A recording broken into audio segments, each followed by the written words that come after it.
Shalom sahabat Katolik semuanya, dimanapun Anda berada, berkah dalam. Terima kasih sudah klik video ini. Dan seperti permintaan teman-teman semua, akhirnya hari ini sampai juga kita bikin podcast. Ini edisi pertama, dan tentunya topik yang akan kita pilih itu seru banget. Kaitannya dengan Minggu Panggilan.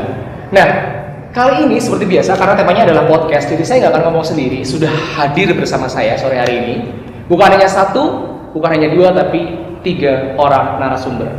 Kita langsung kenalan dulu bersama 3 narasumber kita. Yang pertama ada, monggo Suster perkenalkan. Iya Mas Gildas, terima kasih. Ya sahabat semuanya, perkenalkan, saya Suster Maria Rosa SDP, Suster Penyelenggaraan Ilahi. Tinggalnya di komunitas Temanggung. Aslinya Batak, orang Batak Medan. Horas ya untuk kita semua. Horas, Bah. Oke, terima kasih. Terima kasih. Selanjutnya Romo. Halo rekan muda sekalian, perkenalkan nama saya Romo Eko MSF, misionaris keluarga kudus, asal saya dari Solo dan sekarang bertugas di paroki Temanggung. Makasih. Iya. Asalnya dari mana Romo? Solo. Solo. Iya. Dekat berarti ya, dari Temanggung Iya. ya. Yang terakhir, yang paling pojok, Imut sendiri. Terima kasih banyak. Perkenalkan saya Suster Maria Emerita, OP. OP itu Order of Preachers atau Order of Predicatorum atau Ordo Pewarta. Tapi jangan diplesetkan sebagai Orapayu. OP Orapayu. Orapayu. PI penggoda iman ya. Imannya lemah. Imannya lemah. Udah tergoda. Gak usah digoda udah. Oke. Sekarang saya tugas di komunitas Suster-Suster Santo Dominikus di Rawaseneng, dekat dengan Biara Pertapaan Okso. Nah, Saya aslinya dari Klepu, paroki di timur Kaliprogo di Yogyakarta. Terima kasih. Oke, terima kasih Suster Rosa. Berarti Suster Emerita, Suster Rosa, bukan Rosalinda, beda ya. Rosalia. Peace. Rosalia. Jadi sahabat-sahabat Katolik semuanya, kita kedatangan tamu hari ini di episode pertama ini. Tentunya kita pengen nanya-nanya nih, kehidupan, proses bagaimana sih persiapan, atau apakah menjadi seorang biarawan atau biarawati itu merupakan suatu panggilan dari kecil atau pelampiasan karena belum ketemu juga sama jodohnya. Nah, ini banyak juga nih teman-teman yang belum tahu kan, kenapa sih banyak suster-suster pintar-pintar, cantik-cantik, ganteng-ganteng, kenapa jadi Romo juga? Kita pengen tahu sekarang. Yang pertama aku pengen tanya dulu sama Romo Eko ya, Romo. Ya. Pertanyaan pertama, di Katolik, biarawan biarawati, kenapa sih mereka itu tidak boleh menikah? Alasannya itu kenapa sih, Romo? Ya.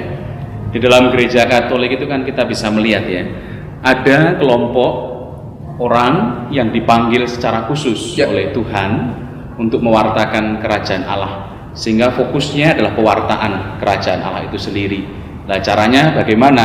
Ya, caranya ada yang lewat dunia pendidikan, ada yang lewat dunia kesehatan, ya, dan juga ada yang kemudian menggembalakan di sebuah paroki. Kalau tadi ditanya, mengapa kok tidak boleh menikah? Ya, karena sekali lagi kita ingin fokus pada pewartaan kerajaan Allah itu. Ya. Berarti memang aturan bakunya untuk syarat utama ya, Romo ya. Berarti untuk menjadi seorang biarawan, biarawati memang tidak boleh menikah. Itu membutuhkan proses yang panjang, betul ya, Romo ya? Panjang sekali. Nah, selanjutnya nih, saya pengen tanya sama Suster Rosa dan Suster Emerita. Menjadi suster, apakah jadi ini ya cerita ya Suster ya. Dulu waktu saya kecilnya saya tuh kalau ditanya cita-citanya pengen apa gitu, receh jawabnya kalau nggak jadi presiden, dokter, insinyur. Nah, kalau Suster berdua waktu kecil dulu apakah langsung waktu ditanya pengen jadi apa? Jadi suster gitu. Itu cita-cita dari kecil atau seiring berjalannya waktu, atau faktor apa nih menyebabkan akhirnya menanggapi panggilan jadi suster? Monggo Suster Emerita dulu. Saya, terima kasih. Kalau saya keinginan untuk menjadi suster itu sebenarnya dari kecil. Dan ketika itu diteguhkan ketika saya SMP kelas 1. Sejak SMP kelas 1 itu saya sudah punya komitmen. Saya mau jadi suster karena saya ingin bahagia. Karena saya melihat ada seorang suster itu yang pembawaannya itu bahagia gitu. Gitu. Nah itu karena mungkin ya ada latar belakang tersendiri ya kenapa saya kok ingin bahagia seperti suster itu. Kemudian baru ya makin waktu SMP itu saya tetap masih mempertahankan itu. Kemudian waktu SMA juga masih tetap bertahan sampai saya kuliah juga masih pingin jadi suster itu. Nah baru saat kerja, nah itu baru bener nggak ya saya jadi suster gitu. Tapi nanti ceritanya nanti saja. Tapi tetap saya akhirnya jadi suster. Dan itu membuat saya bahagia itu aja. Sampai sekarang bahagia terus? Bahagia. Gitu Senyum-senyum terus ya. Orang bahagia. Iya, kalau nggak bahagia rugi. Nah, Milih rugi nih orang. sekarang Suster Rosa, ini Suster Rosa nih ada lucu ketawa, nggak ada lucu ketawa, bahaya. Kalau merasa bahaya ya. Itu unsur kebahagiaan. Kebahagiaan adalah ya benar-benar. Kalau saya ya memang tidak ada ilham ya, mak duduk pengen jadi suster gitu enggak. Tapi memang waktu kecil, waktu sekolah minggu, dia itu lihat suster. Kok ya receh banget sih alasannya waktu itu gitu ya. Kok susternya cantik dan menarik begitu. Nah, sesok nek aku wis gede enggak, itu bahasa Jawa. Besok kalau saya sudah besar. Katanya gimana, Pak? Orang mbiyen kae. Dulu itu saya belum tahu bahasa Jawa. Jadi maksudnya waktu itu saya mengatakan, besok kalau aku udah besar aku pengen kayak dia. Nah, belum tahu itu suster itu kayak apa karena jarang juga ketemu. Dan dalam perjalanan waktu hilanglah keinginan untuk jadi suster itu. Hilang dan muncul kembali ketika SMA. Saya punya teman. Saya punya satu teman yang kami itu akrab sekali. Lalu dia pokoknya apa-apa dalam banyak hal itu kami sama. Jadi kembar kesukaan bukan kembar tapi sama. Sama-sama misalkan soal warna kita punya kesukaan warna yang sama, lalu kesukaan belajar yang sama, lalu kemudian ya di kelas juga contoh-contohan bareng gitu ya. Dalam hal yang positif tentunya. Suster. Belum. Jadi satu yang tidak sama waktu itu, dia bilang, yuk jadi suster yuk. Nah, lalu kemudian saya bilang, jadi suster. Lupa kan sudah tidak ingat lagi bahwa dulu pengen jadi suster gitu. Tapi kemudian, nah akhirnya supaya kita sama, receh banget kan, supaya kita sama gitu ya. Akhirnya, yuk kita sama-sama masuk biara gitu. Karena teman saya ini dulu ngajak gitu. Lalu kemudian cinta pertama itu tadi ditumbuhkan kembali gitu Mas Gilda. Tapi kalau Suster Rosa kan jelas nih sekarang sudah jadi suster. Sahabat suster ini sekarang jadi suster juga. Kalau menonton video ini kirim salam. Suster Yohana, KSSY yang ada di Sumatera Utara sekarang. Subscribe, suruh subscribe dulu. Ya like, comment. Ini udah jadi promosi sih ya. Begitu. Berarti berawal dari ada inspirasi, kemudian sempat lupa, lalu kebetulan diajak oleh teman yang punya misi visi yang sama ya, Suster ya. Jadi akhirnya sampai sekarang Suster Rosa menjadi biarawati. Betul ya? Kalau Romo Eko, ini. Kalau saya tertarik itu sejak kelas 4 SD. Ya. Ketertarikannya ya tidak dalam mimpi Tuhan kemudian mengatakan kok Eko besok jadi Romo ya enggak ya.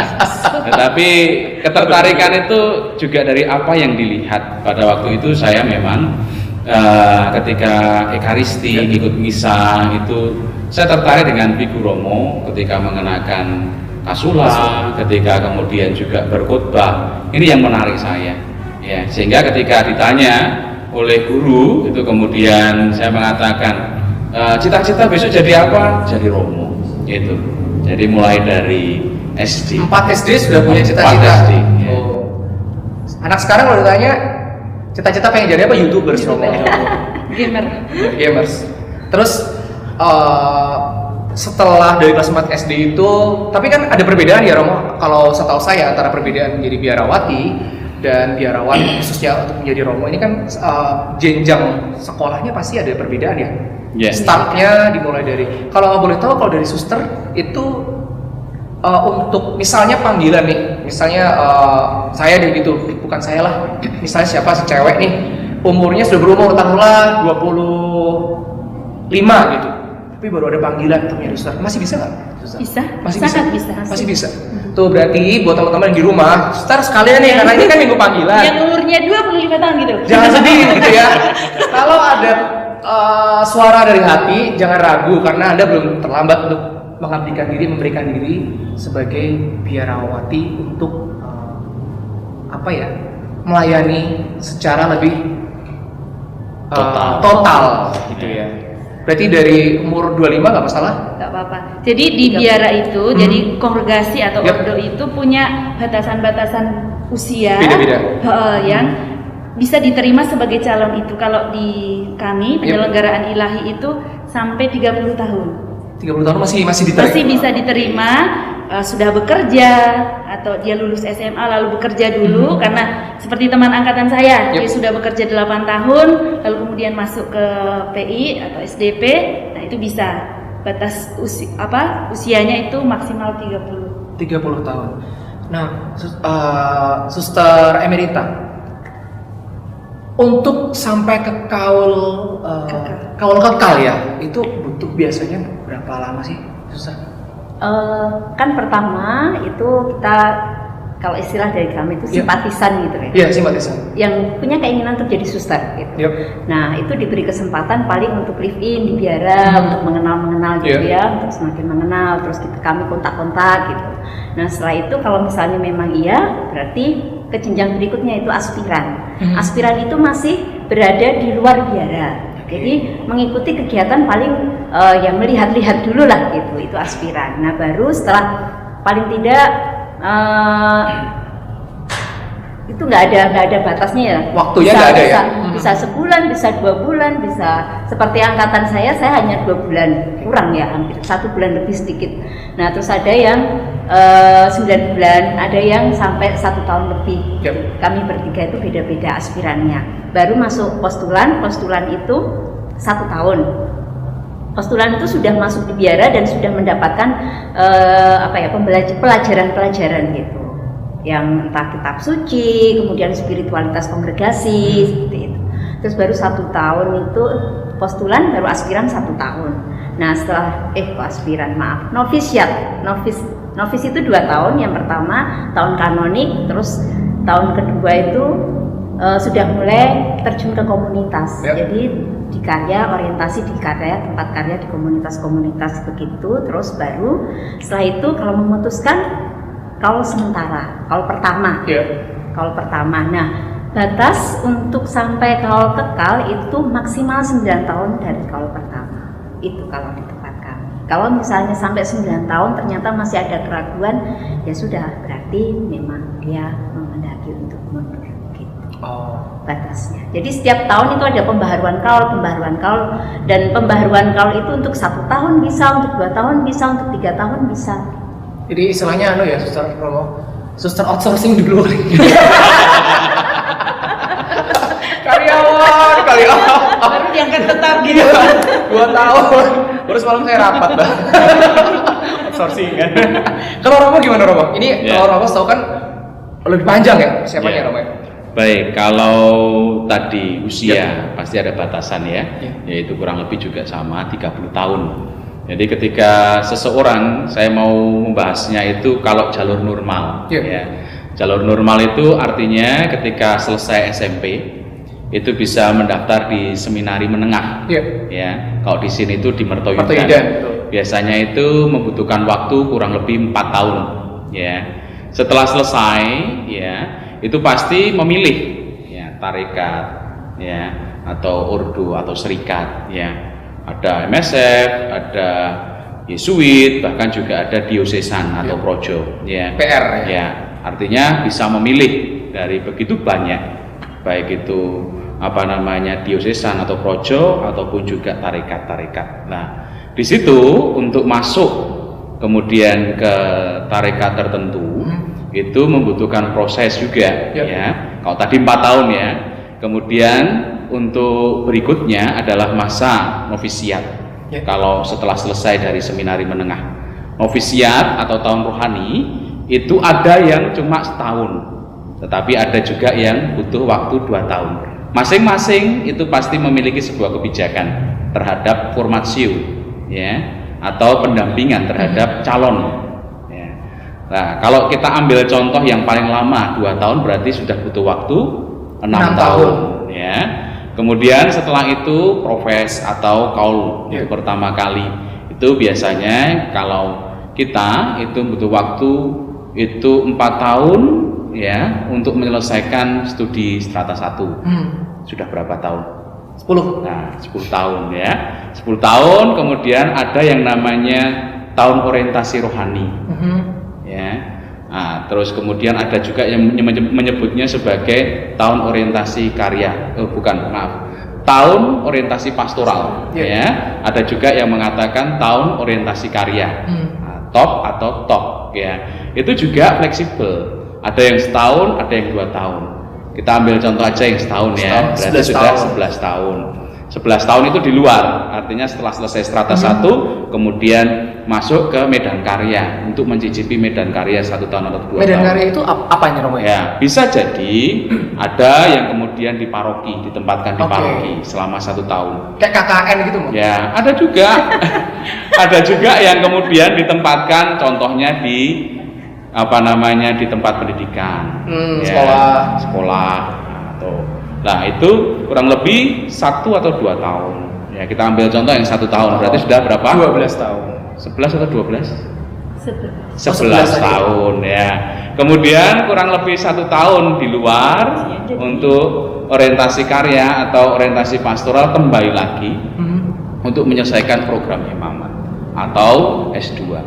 Itu butuh waktu ya kurang lebih 1 tahun 2 tahun berarti kurang lebih 13 tahun. Ya. 13 tahun. 13 tahun untuk menjadi seorang Romo ya. Kalau tadi imamat. Kalau kita melihatnya dari novisiat atau tahun rohaninya 2 tahun. Tapi kalau setahun ya paling singkat 12 tahun. Cukup lama bukan?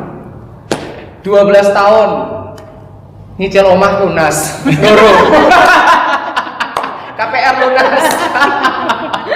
Jadi tapi tidak terasa ya, waktu yang begitu bagi kita mungkin melihatnya lama tapi tidak terasa karena begitu banyak pengalaman-pengalaman ya, begitu banyak teman ya yang menyertai di dalam perjalanan sehingga waktu yang mungkin bagi sebagian orang itu suwi banget tetapi nampaknya kok tiba-tiba sudah jadi ya gitu. Ya, gitu. Tapi ini Suster Romo, aku pengen tanya nih. Pernah nggak sih sebagai seorang biarawati gitu merasa sewaktu-waktu kita sometimes gitu ya bahasa Inggris kita tuh ngerasa kesepian gitu kayak yang lain ya bagaimanapun juga kita tetap manusia ya, kita tuh kadang-kadang merindukan nggak sih perhatian dari orang, jatuh cinta gitu tuh. Ngaku lah Suster, pernah nggak? Ngaku ya Suster, Randa pasti pernah. Pasti pernah ya. Pasti ya Suster ya? Ya tidak semua ya. Ini maksudnya kita pribadi-pribadi. Ini 18 plus 18%. Tapi belum tentu Romo pernah loh. Ini cerita saya maksudnya. Nah ini kan jadi novel ini berawal dari podcast. Ya, yang namanya pengalaman jatuh cinta, dijatuhi cinta, menjatuhi cinta itu pasti ada gitu. Iya. Hanya itu ya? Pertanyaannya hanya itu? Terus, enggak maksudnya kalau itu kan pasti pernah ya, namanya manusia tuh pernah gitu. Aku sebenarnya pengen ngerjain dulu apa ya? Terus ya? Boleh. Yang membedakan kalau awam ya, jatuh cinta, naksir, sama-sama naksir, jadian, menikah lah. Kalau Suster nih, karena sudah punya keinginan, mungkin jatuh cinta pada saat proses sebelum kau tetap gitu ya. Pernah nggak sih ada di posisi labil gitu? Goncang gitu. Kalau sampai goncang itu enggak ya? Enggak. Sampai goncang dan akhirnya udah aku mau keluar. Enggak sih, enggak. Sekarang enggak di podcast kalau udah keluar ya. Iya. Betul. Beda nanti. Mau keluar. Enggak, maksudnya kalau sampai akhirnya ada goncang karena itu sih enggak. Tetapi yang namanya jatuh cinta itu pernah mengalami, dan saya rasa itu manusiawi sekali. Seperti ketika kita jatuh cinta dan membuat kita menjadi semangat gitu kan. Nah itu juga saya alami begitu ya, dan menyemangati, dan saya terima itu sebagai anugerah gitu. Karena cinta itu dari Tuhan ya, Sister ya. Betul. Nah, yang menjadi pertanyaan adalah selanjutnya sesudah jatuh cinta itu gimana? Ngapain gitu ya? Iya. Apa Apakah yang saya dilakukan? terbayang-bayang lalu kemudian Bucin sampai tidak gitu bisa ya? tidur membuat puisi? Apakah saya sesudahnya itu berdoa muncul dia? Ya itu mungkin terjadi gitu mungkin. Tetapi akhirnya kesadarannya saya sudah memutuskan nih menjadi biarawati, jadi suster. Lah saya ini kalau mengikuti jatuh cinta ini tadi, lah tujuan saya atau pilihan saya bagaimana? Nggak fokus gitu ya? Iya. Tetapi ketika itu ada, saya syukuri, dan akhirnya ya diarahkan kembali begitu. Dan satu hal yang saya syukuri, kami punya pembimbing ya, punya pendamping suster yang mendampingi rutin. Setiap bulan ada bimbingan. Nah, saya rasa kejujuran untuk mengakui rasa, gitu.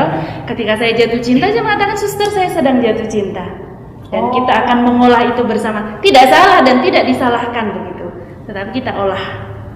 Lalu kemudian lihat lagi tujuan terdalam hidupmu apa. Lalu, ya akhirnya kita memutuskan ya toh, saya mengikuti itu atau saya mengambil langkah lain. Ya saya tetap pada jalan saya. Kalau relasi itu sampai akhirnya mengganggu saya, ya sudah, saya harus berani memutus itu. Gitu. Tapi kalau itu membantu ya, dalam rangka membantu menguatkan panggilan saya rasa sih baik-baik saja kita berelasi dengan semua orang. Begitu, Mas Gildas. Terima kasih. Kalau Suster Emerita nih? Langsung tersenyum. Pengalamannya itu banyak kali. Banyak. Paling banyak saya ya soal relasi ya, karena dari saya ingin jadi suster sampai saya memutuskan untuk jadi suster, dari keinginan sampai memutuskan itu ada satu komitmen yang saya pegang. Kalau ada yang mendekati saya atau saya dekat dengan seseorang dalam tanda kutip ya, menyentuh hati, itu saya akan menjadikan dia saudara saya, karena kebetulan saya 3 bersaudara itu cewek semua ya. Saya tidak punya kakak atau saudara laki-laki, jadi komitmen itu terus saya pegang gitu. Jadi ketika ada cowok yang mendekati gitu atau apa kayak punya maksud tertentu gitu, saya akan jujur modus gitu ya, yang modus-modus kayak gitu, itu saya sudah agak peka gitu. Terus, bukan menghindar tapi menerima, dan akhirnya saya mengungkapkan bahwa saya punya keinginan untuk masuk biara. Tetapi ketika saya sudah memutuskan untuk masuk biara dan 1 minggu itu sebenarnya saya sudah masuk aspiran, barulah saat itu saya merasakan rasanya jatuh cinta, dicintai dan mencintai itu seperti apa. Itu yang membuat saya akhirnya memilih untuk meminta waktu lebih panjang lagi untuk mempertimbangkan itu saat-saat terakhir gitu.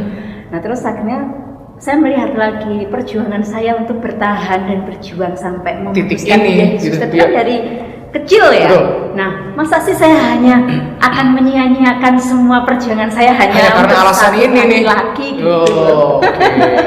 Nah, itu akhirnya saya tetap mempertahankan untuk masuk biara gitu. Nah, setelah itu dalam perjalanan waktu setelah masuk biara, bukan berarti saya kok terus mati rasa, itu enggak. Tapi saya sebagai perempuan ya tetap manusia biasa ya. Kalau ada yang biasanya, kalau saya pribadi nih, ketika ada sesuatu yang mengembalikan pada pengalaman yang indah di masa lalu, itu akan sedikit mengusik hati gitu. Tapi ya bagi saya itu sebagai penyemangat, bukan kok oh ya saya baru merasakan ini, menyadari. Dan tadi Suster Rosa, kejujuran dan keterbukaan itu sangat-sangat penting. Karena dengan seperti itu kalau kita berjuang sendiri untuk tetap setia, karena menyetiai kalau ketaatan, kemurnian dan kemiskinan itu tidak bisa kalau kita sendiri. Jadi ada pembimbing yang selalu menemani perjalanan kita gitu. Kemudian kalau kita mau jujur pasti akan dibantu untuk menyadari, oh ya kenapa ya saya kok merasakan jatuh cinta lagi, terus bagaimana ya saya bisa menerimanya dan tetap kembali pada komitmen setia, pada komitmen menjadi biarawati. Nah itu yang akhirnya ketika kesetiaan itu ada, itu kebahagiaan itu akan lebih luar biasa. Itu. Loh, beda jawaban suster ya menyikapi soal jatuh cinta tuh, jawabannya pasti beda. Oke, itu tadi dari suster Rosa dan juga suster Emerita. Sekarang giliran aku mau tanya sama Romo Eko nih. Yes. Romo, please jawab jujur Romo. Ini Please Romo. Ya pasti jujur lah. Romo nggak boleh bohong. Jangan ya? ada dusta di Antara antara kita, kita. benar. Ya. Oke. Romo, aku tuh pengen tanya sebenarnya. Ini pertanyaan mewakili banyak orang gitu yang tanya sebenarnya. Bagaimanapun ya, meskipun menjadi seorang biarawan, menjadi biarawati, atau kaum awam, namanya kita tetap manusia nih Romo. Betul. Ada kalanya tuh ya, kalau saya sendiri tuh namanya manusia tuh kedagingan pas lagi tinggi gitu. Ya. Apa ya istilahnya? Lagi apa susah namanya susah? Lagi meriang. Lagi meriang gitu. Benar. Yang itu merindukan kasih sayang. Nah, itu merindu. Kalau pas lagi meriang gitu rasanya. Sumo gitu. Kalau saya jelas nih punya istri, berkeluarga gitu, suster.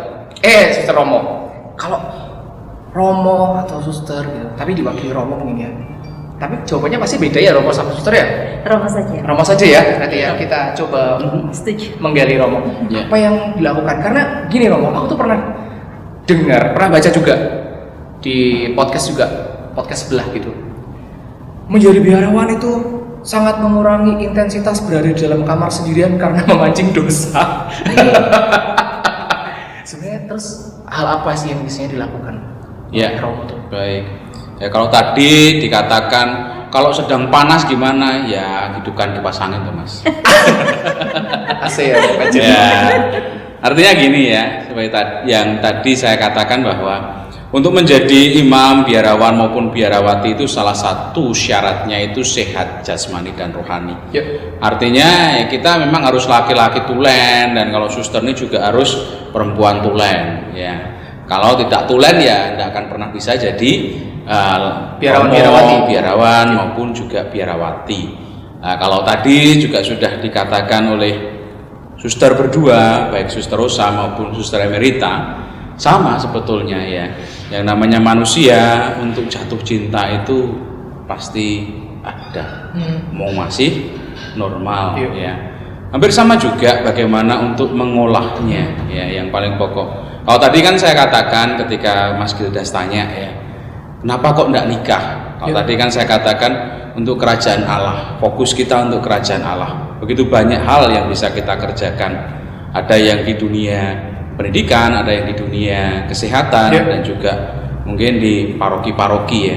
Coba bayangkan kalau seandainya ini suster berdua atau saya ini punya istri, punya anak ya. Ini baru Tuhan sertamu, Papa. Nah, lucu toh? Iya. Ya. Atau mungkin ketika suster baru memeriksa ya toh, tiba-tiba ditelepon oleh suaminya, pulang nih anakmu sakit. Nah, artinya apa? Kita melepaskan semuanya untuk satu fokus dan juga tujuan, yaitu pewartaan kerajaan Allah. Nah, lalu bagaimana ketika kita merasa jatuh cinta, kemudian kita tertarik kepada lawan jenis, itu wajar ya. Kemudian seperti suster tadi juga ada pendamping rohani, Romo pun juga ada pendamping rohani. Artinya pengalaman itu diolah dan kemudian ditimbang kembali. Biasanya kita diajak untuk merefleksikan lebih dalam ya. Artinya panggilan Tuhan itu masih ada enggak toh? Karena kalau bagi saya sendiri yang namanya panggilan itu kan terus menerus sampai kita mati ya. Menegaskan panggilan itu kan terus menerus sampai kita mati. Lalu bagaimana untuk mengatasi jangan di kamar terus ya?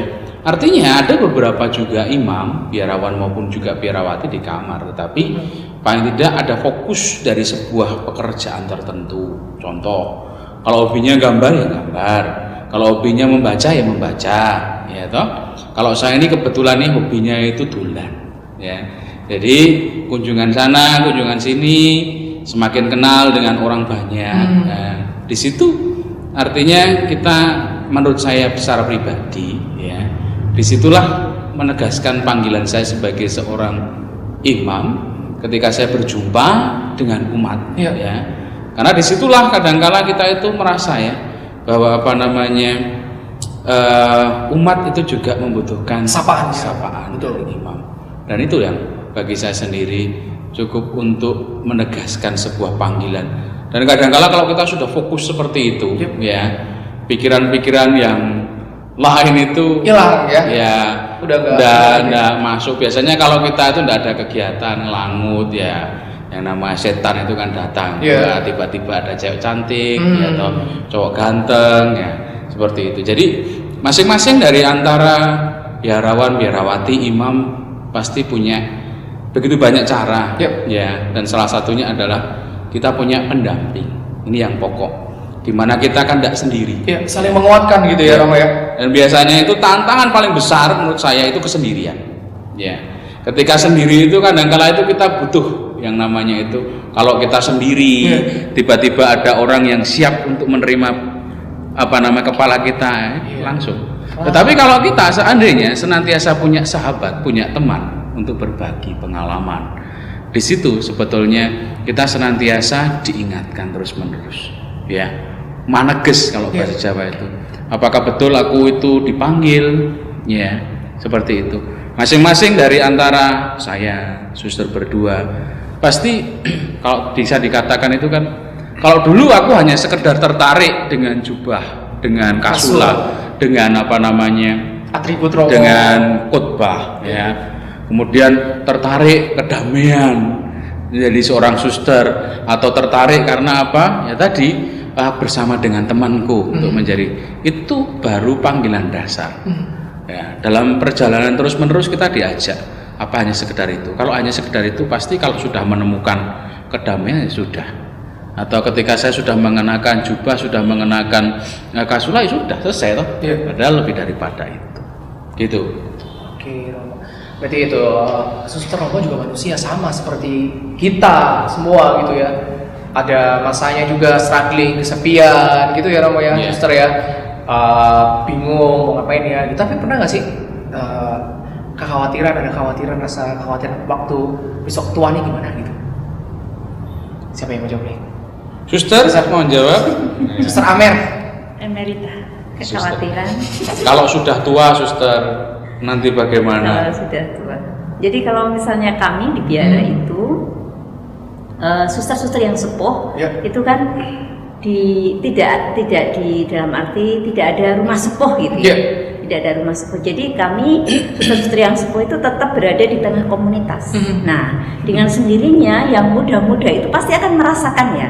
Jadi ada kayak diperhatikan. Kalau saya memperlakukan para suster dengan baik, itu harapannya nanti di juga, kemudian kan? hari, kalau misalnya pas giliran saya sudah tua. Itu saya juga akan mendapatkan hal yang sama, perlakuan yang sama. Iya, pasti kalau misalnya kita sikapnya juga sudah menyia-nyiakan, ya itulah yang saya sendiri percaya apa yang saya berikan itulah pasti nanti yang akan saya terima. Jadi kalau kami itu tidak ada kekhawatiran karena pasti para suster sepuh seperti kami menjaga suster sepuh itu, demikian juga nantinya saya pun akan dijaga oleh adik-adik saya nanti menjadi suster yang lebih muda dari saya. Aman lah ya, seperti itu.